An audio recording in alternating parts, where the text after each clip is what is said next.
تلك الدار الآخرة نجعلها للذين لا يريدون علوا في الأرض ولا فسادا والعاقبة للمتقين من جاء بالحسنة فله خير منها ومن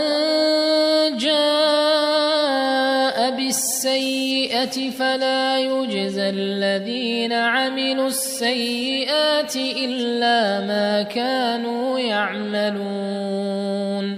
إن الذي فرض عليك القرآن لرادك